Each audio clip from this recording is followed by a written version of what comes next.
A entrevista que a Juliana Dalpiva deu para o canal Inteligência, né?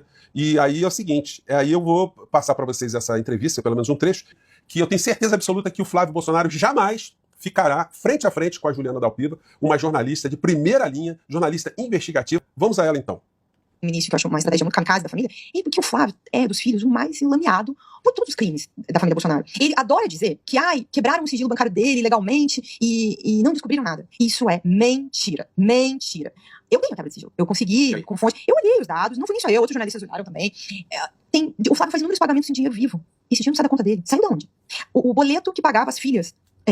A escola das filhas do Flávio. O boleto que pagava a escola das filhas do Flávio não saía da conta do Flávio nem da mulher do Flávio. Da onde vem esse dinheiro? Se ele é pago em espécie.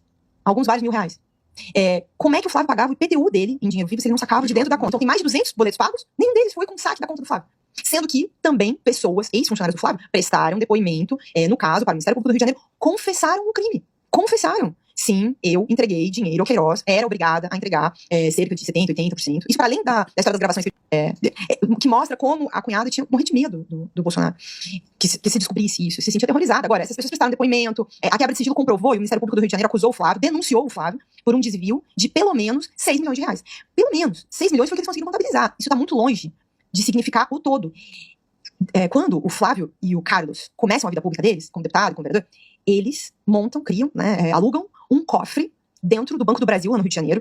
O Banco do Brasil tinha uma agência para quem quisesse guardar itens dentro. Então podia guardar, sei lá, uma joia, algum dinheiro em espécie, alguma coisa muito valiosa que você não queria guardar em casa. Sobretudo as pessoas guardam joias e dinheiro em espécie, né? Mas sei lá, também vai. Eu lembro que uma vez eu até ouvi, perguntei o que podia, o que não podia, me explicaram mais ou menos. Guarda lá? Guardar dentro desses cofres. E aí, o Bolsonaro tinha um cofre lá, e o Flávio e o Carlos tinham um outro. E aí, eu fiz uma reportagem com o meu colega lá do ICL, o Igor. A gente, em algum momento, conseguiu parte do documento da quebra de sigilo deles, e aí a gente foi checando as datas em que eles iam visitar o cofre, as datas em que eles compraram imóveis. O Flávio vai fazer visitas ao cofre pouco antes de comprar 2 apartamentos em Copacabana, eram kitnets. No papel, ele botou que as 2 aquisições saíram R$320 mil. Faz esse número, faz essa escritura, comprova a venda, e aí, pouco depois, a pessoa que vendeu para ele, ou seja, quem tem que receber esse dinheiro, vai no banco para depositar não só os cheques que recebeu, como R$600 mil em dinheiro vivo. Da onde veio esse dinheiro? Pouco depois que ele encontrou para fazer a negociação desses imóveis, esse vendedor chega com R$600 mil para depositar, que ficou tudo registrado no banco, porque o banco precisou chamar um monte de máquina para contar o dinheiro. Então, com R$600 mil, gente, onde é que a gente está acostumado a ver esse volume de dinheiro? Onde é que você vê isso? Você vê isso com... Será que tem algum bolsonarista que acredita mesmo nessas histórias? Que essa gente é honesta, que essa gente não praticou nenhuma falcatrua? Com traficante. Você vê isso com o crime organizado mais podre. Ele, essa aí acho que é do Gedel, né? Pra ter uma ideia do volume de dinheiro, né? São notas de 50 e de 100, né? Então, a gente tá acostumado. Eu lembro que quando eu vi essas coisas, eu ficava pensando nesses dinheiros. É muito dinheiro. E, foram R$638 mil em dinheiro vivo. Na época, esse dinheiro que o Flávio pagou por fora dessa negociação. O total que ele botou na compra dos apartamentos era cerca de R$400 mil. Ele deu cheques no sentido de 310 mil. Tem nos imóveis do Flávio, tem nos imóveis do Carlos, tem nos imóveis do Eduardo. Todos eles fizeram compras com dinheiro vivo.